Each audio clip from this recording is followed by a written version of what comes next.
सूरत से चलकर वहां इतनी दूर जाने की जरूरत ही क्या है? वैसे भी इस हालत में मैं इतना लंबा सफर कैसे तय कर सकता हूँ? जीजा जी, मैं जानती हूँ आप बहुत तकलीफ में हो, बहुत ज्यादा कमजोरी भी है, मगर इतना ही कहूँगी कि यहाँ 20 दिन घर में लेटकर मौत का इंतजार करने की बजाय एक बार अखंड पाठ सुन लेते तो क्या पता आपको 20 साल और मिल जाते। मुझे ही नहीं, तकरीबन हम सभी सिंधियों को बहुत भरोसा है गुरु पर, और इतने लोगों का भरोसा कभी झूठा नहीं हो सकता। प्लीज दीदी समझाइए ना इन्हें। अब जब कोई चारा बचे ही नहीं है हमारे पास तो आप मान क्यों नहीं लेते इसकी बात?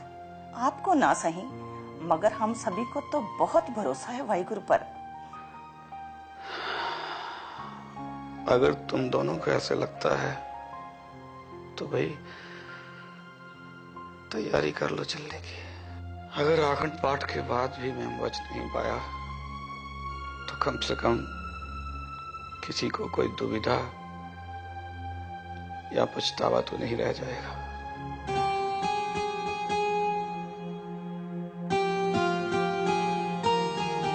सतनाम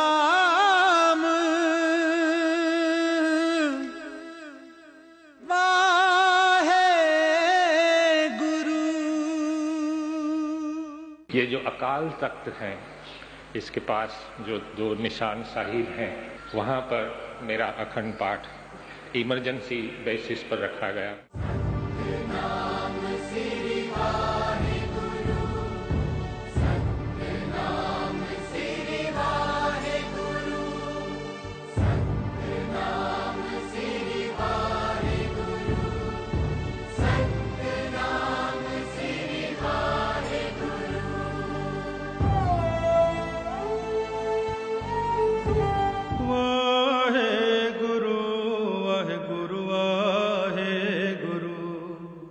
जैसे ही पाठ और आगे बढ़ा तो मुझे अजीब से कुछ वाइब्रेशंस फील होने लगे।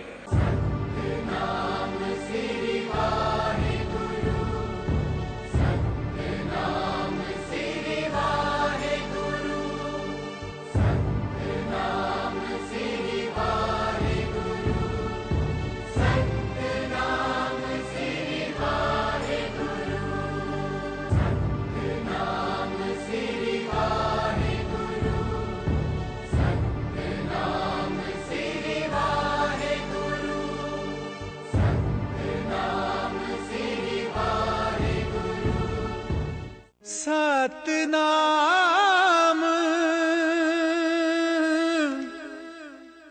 वाहे गुरु। करीबन 7 साढ़े 7 घंटे के बाद वहां पर सुखमनी साहिब का पाठ आता है। पता नहीं मेरी बेटी को कैसे क्या ख्याल आ गया, उन्होंने कैमरा उठाया और जल्दी से तस्वीरें लेने लगी और करीबन 6-7 तस्वीर जल्दी से ले ली। जैसे ही सुखमनी साहिब का पाठ शुरू हुआ, गुरु ग्रंथ साहिब के सेंटर में से एक दूधिया कलर की एक ज्योत वहां से चली।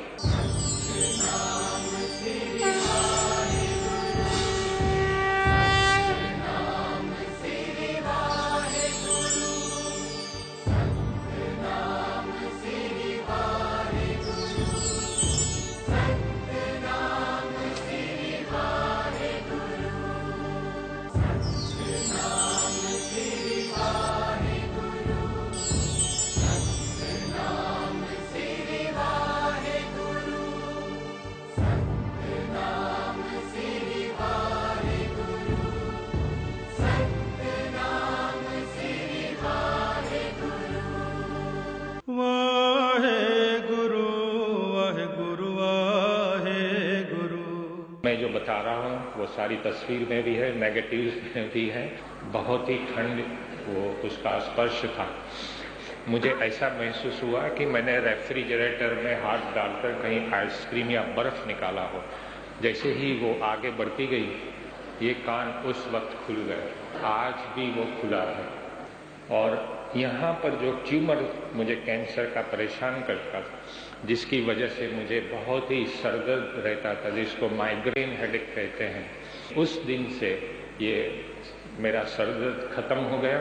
आपको ये जानकर भी ताज्जुब होगा कि 48 घंटे के बाद हम खुद अपने ही पैरों पर खड़े हुए।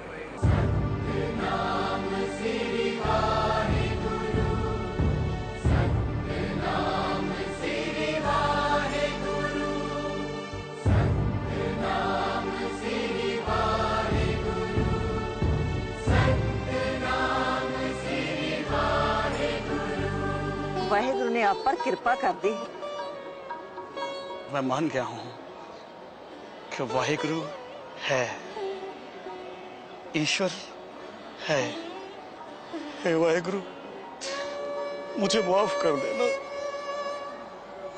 मैं तो आपको मानता तक नहीं था, मगर आपने फिर भी मुझ पर कृपा की। इससे और बड़ा अजूबा क्या होगा वाहिगुरु जी।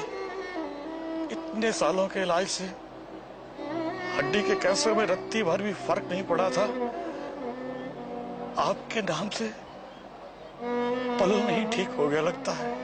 आप धन्य हो वाहिगुरु जी, जिन्होंने कैंसर जैसे महारोग को भी अपनी दया से वरदान में बदल दिया। अपनी कृपा का प्रमाण देकर आप सर्वशक्तिमान हैं। आपके अस्तित्व को नकारते रहना मेरी भयंकर भूल थी।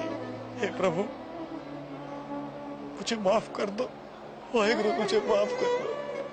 अब समझ में आ रहा है वाहिगुरु जी, आपके नाम के